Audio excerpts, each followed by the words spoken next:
Okay, so first service, I did a disservice. We had some technical difficulties, and I did a presentation that was about 3 years old, and I made some adaptations to it, so I was all over the place like a meandering river. Hopefully this time I can be a little bit better on track, because we got the technology to cooperate. And that in of itself is a blessing, and I praise God for that. I didn't know how we were going to do it today. Okay, so my name is Bill DeLauder. My family has had a long history with this church. They supported my parents when they first went to the mission field in 1976. And even before that, I think it was the 60s, my dad ministered at this church here. My sister, who lives in LaGrange, was hoping to make it today. They couldn't. We've had a long history with Hamilton. Is it Hamilton Christian Church, right? Sorry. Church of Christ. Sorry. We were driving up and we came the other way. We usually come from that direction to the church. We came up and we didn't recognize the church. We were a little confused. So, because we're not used to seeing it from that side. So, I keep finding out every time I come a different way to the church. Like the last time we came by the lake. And I didn't even know there was a lake here. I mean, I've been coming here for how long? I didn't know there was a lake here. I had no idea. So, yeah, you guys have a special place in the DeLauder's hearts. And in my heart, especially with your consistency in giving and helping us be on the field and represent Christ in Tanzania and throughout East Africa. Let me start with the technology. Yay. Okay, go ahead to the first slide, please. Am I standing in the wrong place? Do I need to adjust this because of echo? Am I okay? All right. So, first big change. I am 46 years old. We'll be turning 47 soon. And I have classmates that I graduated high school with that are celebrating having grandchildren, which is a blessed event. I, however, am still having children. So, 3 months ago, we welcomed Samantha Marie DeLauder into our home in Lincoln. She was born in Lincoln, Illinois. And I tell you, she is a joy. If she wasn't asleep right now, she'd be smiling at you. She is a joy to our family and to our hearts. And I am looking forward to continued life together. They say apparently kids keep you young. At this point, I'm never going to die. So people say, that's so brave of you to have another one at 47. And I say, well, that's what happened. My wife's 8 years younger than I am. So I married a wife younger than I am. And she's still young. I'm not. I'm getting old, so that's okay. I know I'm getting old because those aches and pains that I used to just be able to, they're not there. They stay. They say, oh, no. Aspirin isn't going to cut it today. All right. So we welcomed Samantha Marie to our family. That was our big change. The next slide, please, is... First, I want you to understand where we have been, and it's important for you to understand where Tanzania is so that you don't mistake it with Tasmania. We have been introduced as missionaries to Tasmania. I want to make sure that you understand that we're in Tanzania. Tanzania is in East Africa. Go ahead. So this is the world. In case you don't know, go ahead. The next one, zoom in there a little bit. Africa is central. Maps can be deceptive. Did you know that the map that we have that fits... The world isn't flat like that. I know some people believe it is, but it's not. The earth is round, so that's a distorted view. All of America could fit in West Africa, okay? Just in the western part of Africa. Africa is huge. I always love going to churches and they say, hey, we support a missionary in West Africa. Yeah, that's about as far as like from here to the southern tip of South America. It is a big continent. There's a lot there. Go ahead to the next slide.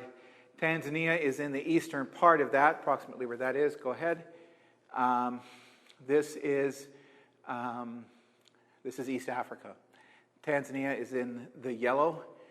Uganda is in the purple. The reason I mentioned Uganda is that our next big change that we have is the government has let us know that they are not going to be renewing our work permits to come back into the country. It's like U.S. government with green cards, revoking green cards. So we are not going to be allowed back into Tanzania as missionaries. That's okay. We actually were starting to question ourselves if we were really needed. And I'll get into that here in a minute. But Tanzania, so we are shifting to Uganda.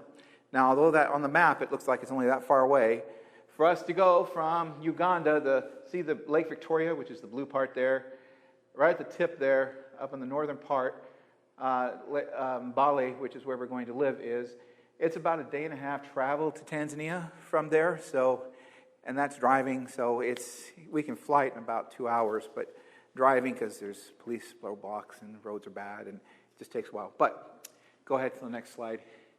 So again, Tanzania is where we have been. That topmost dot that's up there is Arusha. That's where we went in 2005. We went with a vision to disciple people. We found that as we went and started talking to churches to try to find out what they needed us to do, we thought they needed us to come and help them with community development and help them maybe do some evangelism among Islamic people groups in the area. But we found that they weren't ready to do that. Their faith was only about an inch deep. There had been a lot of evangelism that had taken place, but there had been very little discipleship. Now, discipleship goes by a lot of different meanings. I've heard discipleship thrown around to mean sharing Christ with somebody else. That's discipleship. Well, yes, that is a part. I've heard people talking about coming to class and learning what it means to be a member of this congregation, and that's discipleship. Yes, that's a part. The apostles never called themselves apostles. They always called themselves disciples. And here's why. In Greek, or Hebrew, I should say, when you were invited to come and be a disciple, when Jesus invited and called the 12, do you know how he called them? Does anybody know? Anybody recall how any of them were called? When he met Peter, what did Jesus say to Peter? What did he say? Come be a fisher of men. Sure. Anyone else? There's 12. There's 12 different types. Not once did he ever say, come and be my disciple. Not once. That's because that's not how you invited somebody to be a disciple. What you literally said in Hebrew, and this is recorded in a lot of Jewish literature in the time that was written by different rabbis, the way that you invited somebody to be a disciple was, come and be covered in the dust that comes off my feet. Those were the words that you said. Come and follow me so closely that the dust from my feet covers you. That's pretty close. And Africa is a dusty place. They understand that. Go ahead to the next. Go ahead, I think there's 5 there in a row. See that dust there? That is dust. That gives you a whole new, you've seen pictures of the Dust Bowl here in America. My oldest daughter, Katrina, and I got to go to Uganda about a month ago to see where we were going and make sure that there was housing available, meet with partners and the team that we were going to join there. They complained because they'd been involved in a drought.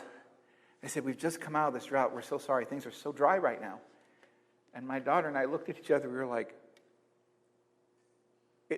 this is green. There's no dust.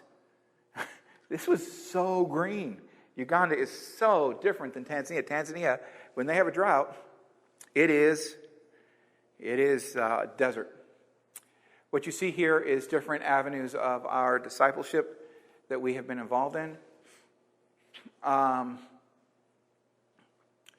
Tonga is the yellow or the green dot on the far left. Tonga is where we've been spending the last 5 years involved in Islamic outreach. It's a town of 350,000, 99% Muslim.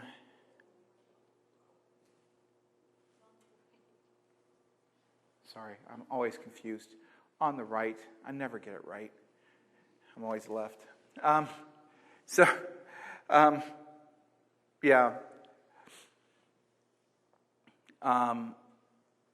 was a town of 350,000, 99% Muslim, and there were 3 missionaries there. We're not going back to that kind of a situation again. It's just not healthy for our family. There were 9 people beheaded while we were there in the last 4 years. There was other situations that happened that just makes it not safe for us to be there. So you add that together with the government telling us to not come back. We could have fought it. And we thought, no, let's look to see what God has else for us to do. Go ahead to the next slide. Each one of those dots, by the way, represents clusters of disciples. This is the vision that we went with.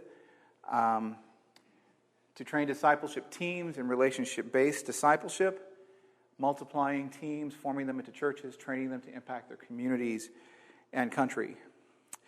This is what is happening now, guys. And I want to read this scripture because this is what I believe the heart of discipleship is.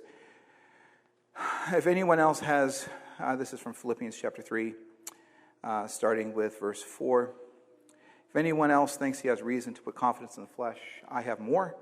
Circumcised on the 8th day, the people of Israel, the tribe of Benjamin, Hebrew of Hebrews, in regard to the law, a Pharisee, as for zeal, persecuting the church, as for legalistic righteousness, faultless. This is Paul. I mean, he almost calls himself perfect here, doesn't he? Well, he kind of does from a certain perspective.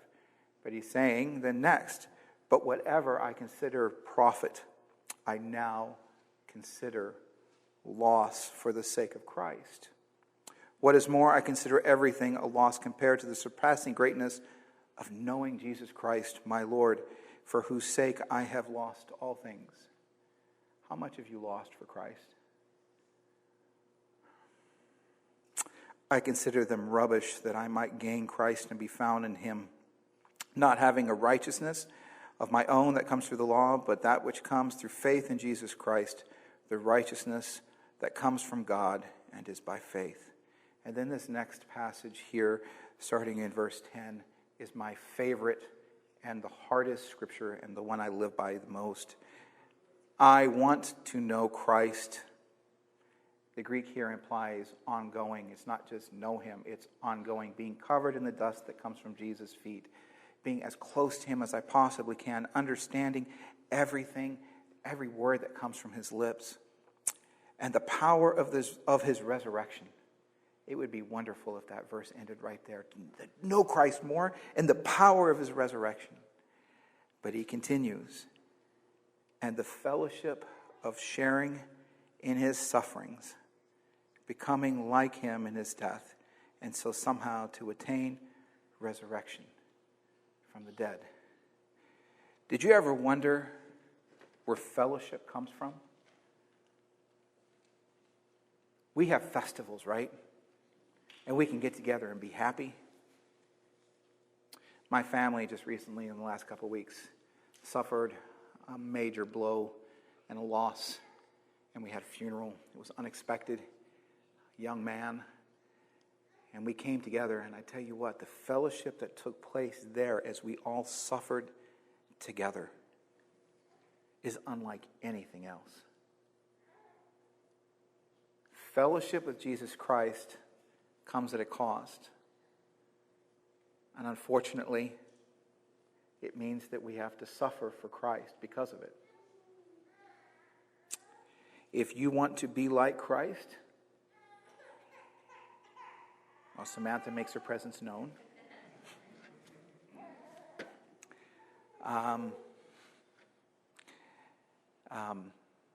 You got to be ready because life is tough, isn't it?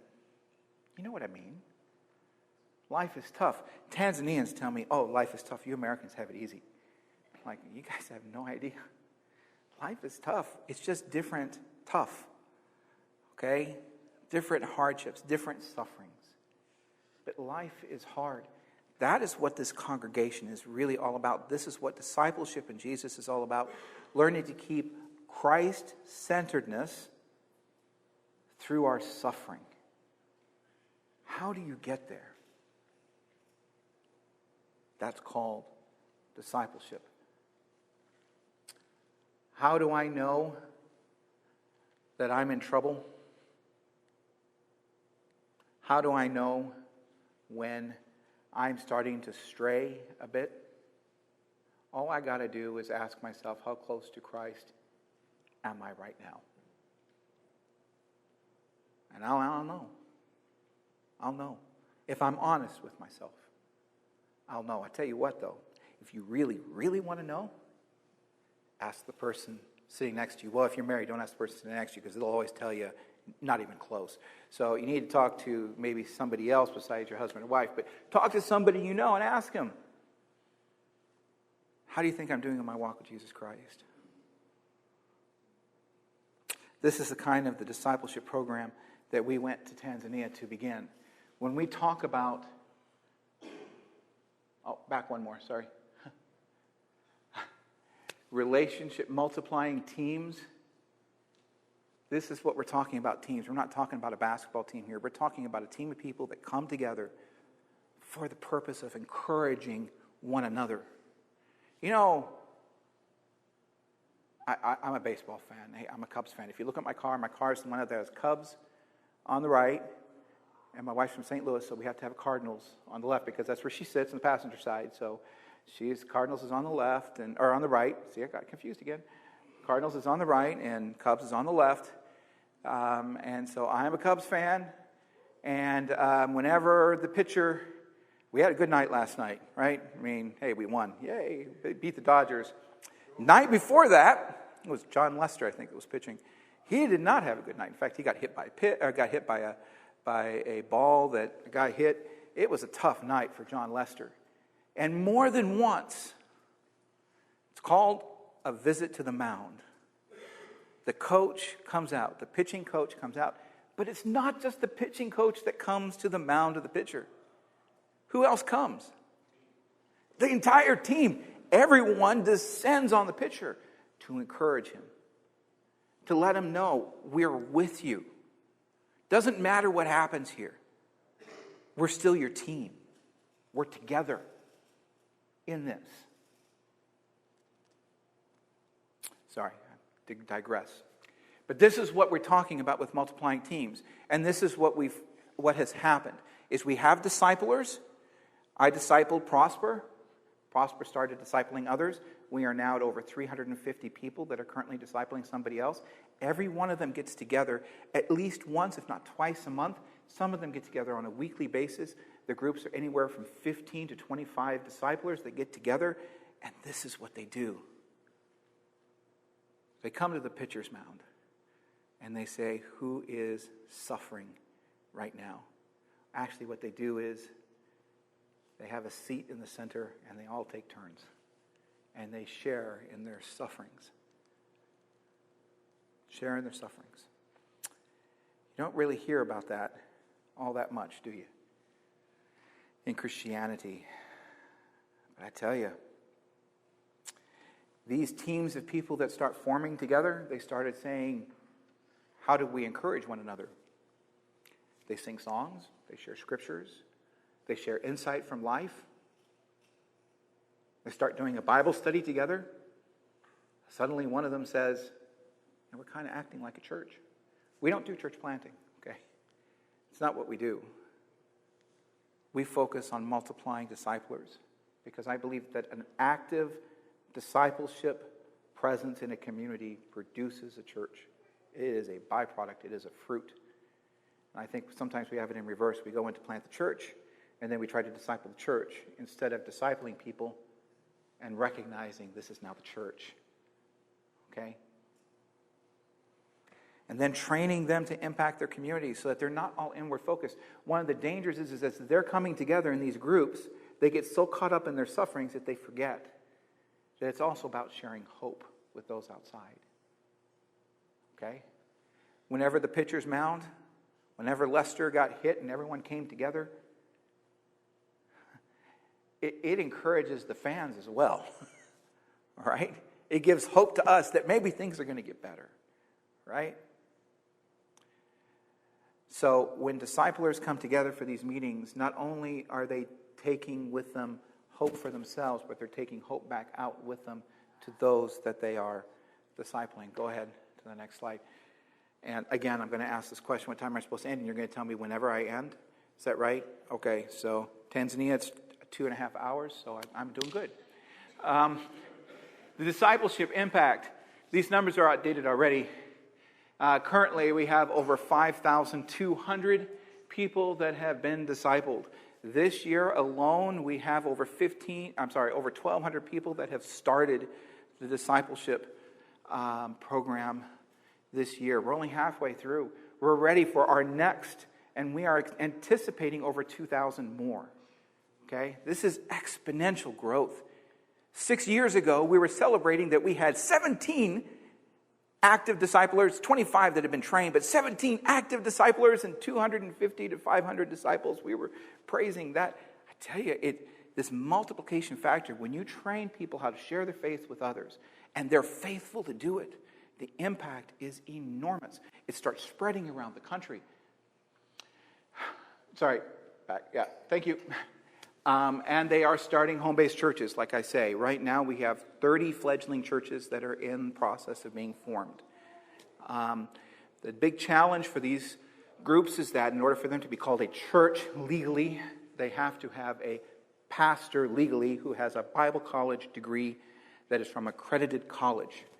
Well, there is no Christian college that is accredited in Tanzania, and so we were starting to look at other places to get that accreditation.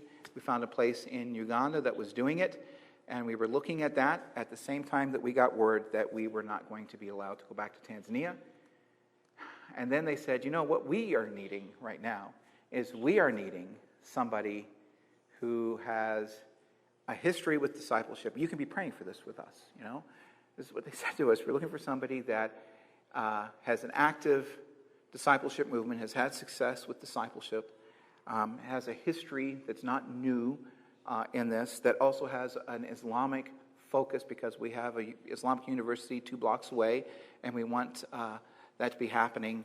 We want to be reaching out to those students as well. And kind of need it now, but we understand it's going to take 4 or 5 years for someone like that to come along. So we're just putting out there, we want you to be praying with us about this. And then we get word from Tanzania, you're not allowed to come. My wife and I both have master's degree. Her degree is in Islamic outreach. My degree is in community development and Bible. And we said, well, it kind of sounds like they're looking for us.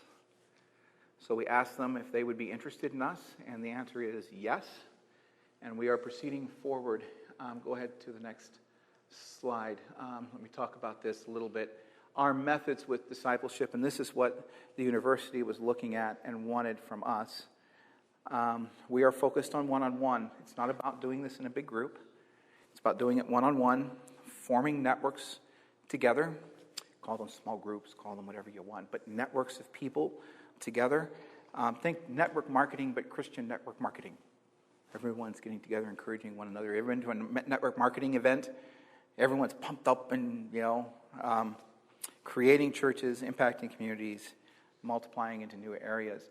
Right now, we have three groups that are going out into Islamic areas. One of them actually is coming by the invitation of a Islamic community to help begin a discipleship movement in that area.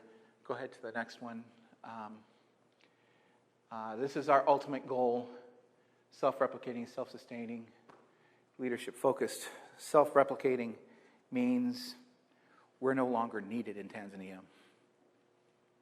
With over 350 active disciplers, we were already asking ourselves the question, have we worked ourselves out of a job? When they are no longer asking me, Bill, where should we go next? Instead, they're telling me, Bill, we think God wants us to go here next. Do you have any objections? You got to ask yourself the question, if I come back, am I taking that away from them? Are they going to look to me again as the boss that tells them where to go and what to do? So, we are not yet at the self-sustaining. We still support this ministry financially in Tanzania. We'll be continuing to do so in the near future, but we are looking at ways to try to get away from that, where it is more with the number of disciples that we currently have, it would be possible for them to start contributing towards a central fund that would help fund these efforts. But I'd want to try to keep finances out of it as much as possible. Once finances enter into the picture, things can start to get sticky. There can be corruption. I like keeping things the way they are. So as long as we can, we will help support this ministry in Tanzania. But I have confidence that if we were not to be able to go back again tomorrow, if the U.S. economy was to collapse and none of the churches were able to support us anymore, this work would continue. And I don't know how it happened. I really don't. I'm not giving you these numbers because I think I'm proud of this. I'm giving you these numbers because I don't understand how they've come. Okay? All I know is that I need to, when we're going to Uganda to work with this university, I'm asking myself, Lord, please bring me 1 or 2 people to disciple. That's what I'm asking. That's where it starts. It's not discipling large group, and you here in Hamilton, you don't need to be discipling all of Hamilton, but you can start to ask the Lord, is there one person that you would ask for me to start sharing the gospel with and lead them into a relationship with Jesus Christ? Go ahead to the next slide. And again. So our timeline, just to let you know, you can read through some of that if you'd like, but we head to the field in August and September of 2019. It's probably more going to be like the end of September, beginning of October. But we are really looking forward to getting back. As I've said, we are changing. Go ahead to the next slide. Our focus a little bit, and we do have to prepare for that. Go ahead. So this is, you see where that red dot is up there? You see the purple and you see the red dot. Can you see that at all? Okay, that is a Mbale. Mbale actually means over there.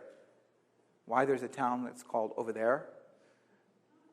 It's actually was the furthest extent that Islam made it into Africa. It's stronger on the coastal regions, and then the further inland it got weaker. There were stronger kingdoms set up. The national kingdoms were set up a lot stronger and was able to resist Islamic influence. Christianity and Islam both hit Uganda about the same time. So whenever they would say, so where are you going? They would say to the farthest edge of Islam, where it got in Africa, and that's in Bali. So there is a pretty decent-sized Islamic presence there, about 40-some%.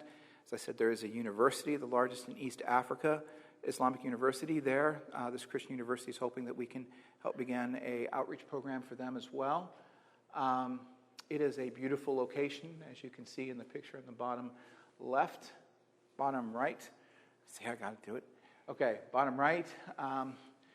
It is that what you see there on the bottom there is the university. There's about 8 classrooms. They have about 300 some students. Go ahead to the next slide. Next one. They have a lot of different degree programs, and it's small because there's so many. They got bachelors of science all the way. They call it a diploma of information technology kind of thing. A diploma just means kind of like an associate's degree. So you can get a diploma in those kinds of things as well. 300 some students. They're now looking at 400 for this upcoming year. 10 countries. This is the part that I'm excited about, and that number is wrong. It's not 85% of the faculty are nationals or from Africa. 98% of the faculty. My boss is from Congo. The guy that is going to be in charge of me. Now we're going as volunteers. When I say my boss, we're not like going to be working. We're going as volunteers for the university. We're not getting paid by the university. But I love the fact that I'm going to be rubbing elbows equally with nationals. It's not this thing of me being up here as the missionary and they're all down here as the nationals. It is us working together. And this is what I think the future of missions in Africa is going to be. It's going to be us partnering together with people, with nationals, with what we have begun. This university was started by the Christian Churches of Christ, back about 6-7 years ago. So we will be partnering together with them as volunteers. Go ahead to the next one. And one more. But I want to leave you with this, just briefly. Part of that change as well is in going to Uganda, we were going under ACM International. We're now going with an organization called Outreach International. It doesn't mean all that much as far as you are concerned, except for the fact that we do have someone that we are answerable to financially and financially accountable to with how our money is spent. But there is a new way for donations to go, and that's what this sheet is here. You can read more about it here on this sheet. There's front and back. It kind of gives a bit of a detail, more detail than what I've already given here this morning, if you are so inclined to read. And this is more about the partnership with Livingstone, more about that university and why we think it's the right place for us to be.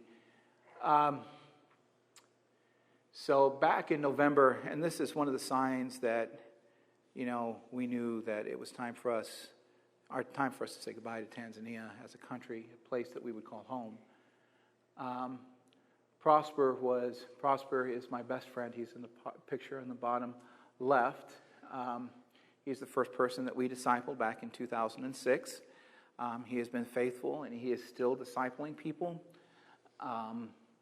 There was a woman in November who was getting off a bus in front of him who collapsed, and he took her to the hospital and called me and said, I have no idea. Usually whoever takes the person to the hospital has to pay the bill. I don't know how we're going to do that.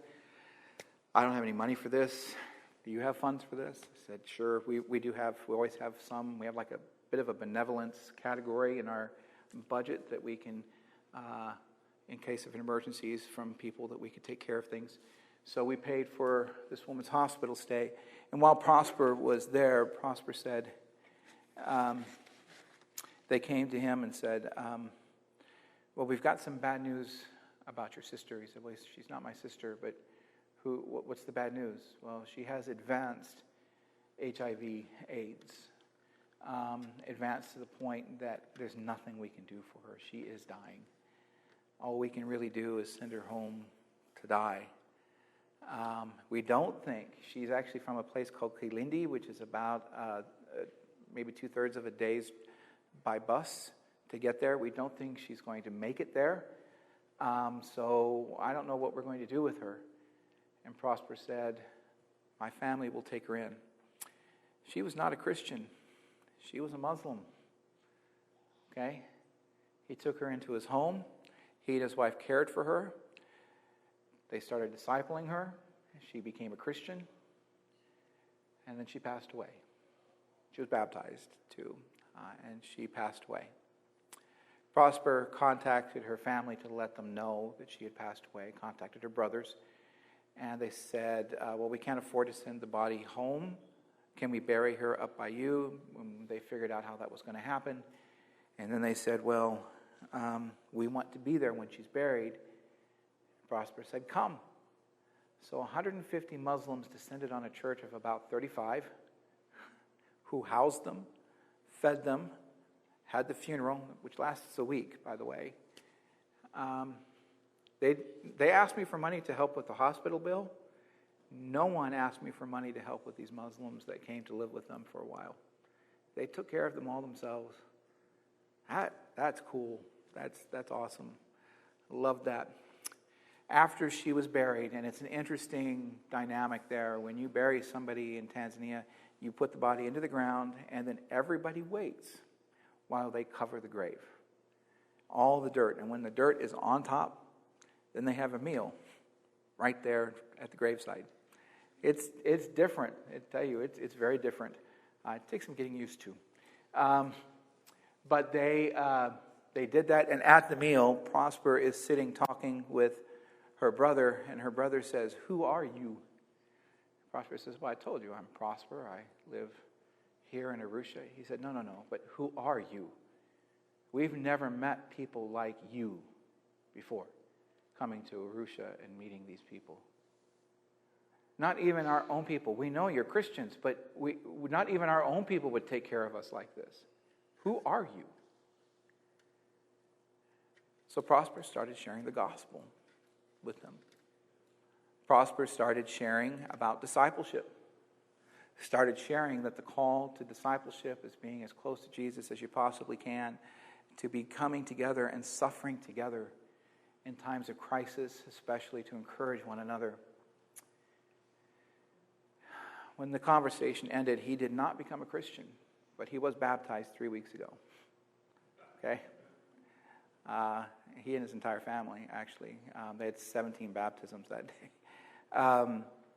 He said to Prosper, we need a church like this in Kilindi. Now, Kilindi is a place that's 85% to 90% Muslim. Okay? Heavily Islamic community. He said, we'll put you up. We'll have somewhere for you to stay when you come. Because Prosper's got a family of his own. They just had a baby 3 weeks after we had ours. He just had a baby.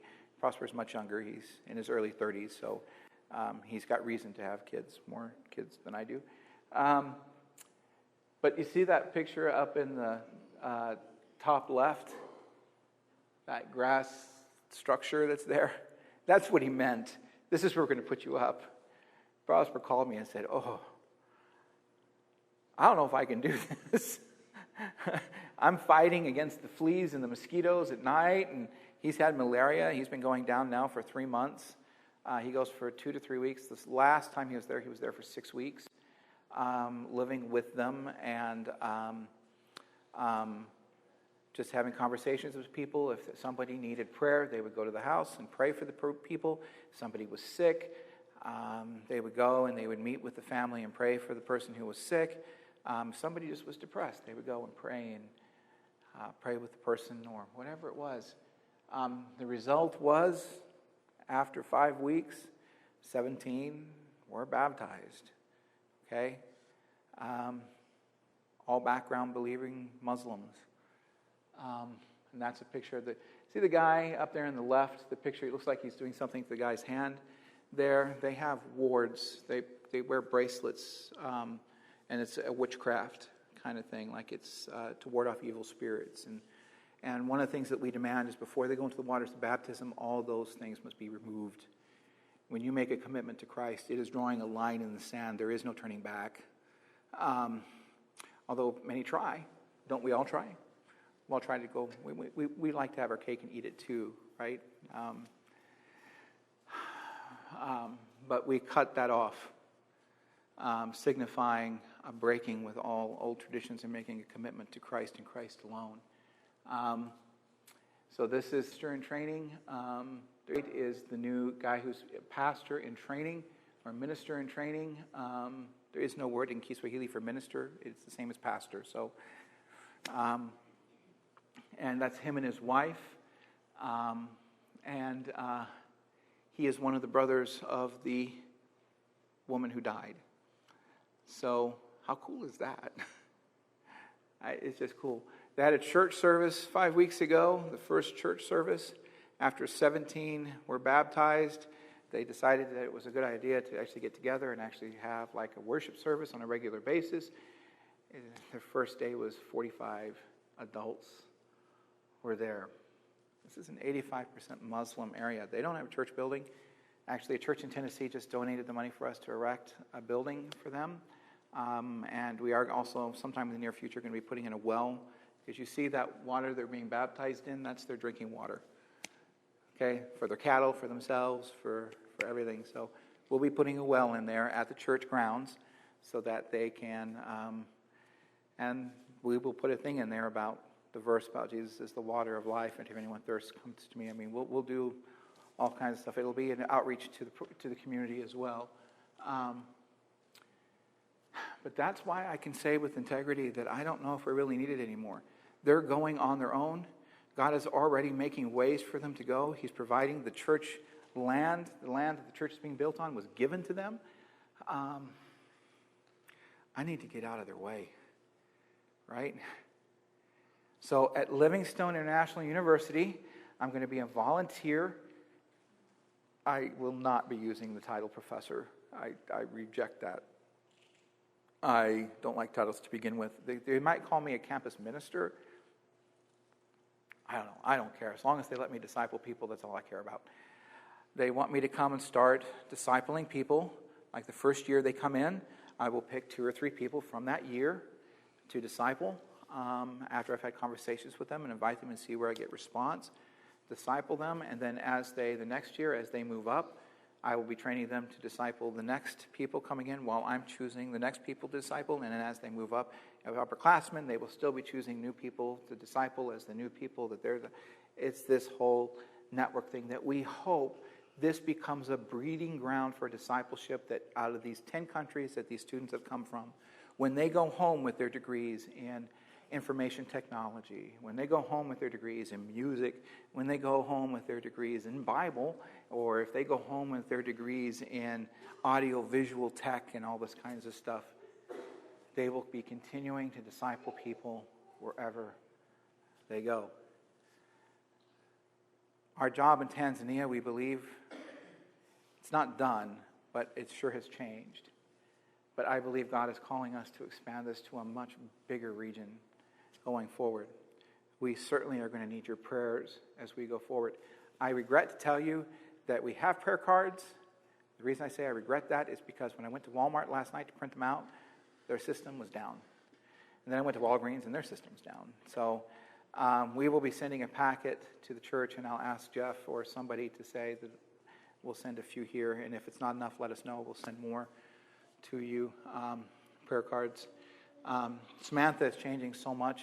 Every couple weeks she changes, and I feel like we need to change her prayer card because she looks different. So anyway, thank you for your continued support and your time and your patience with me this morning as I got into a lot of details and stuff and not falling asleep. I do thank you for that.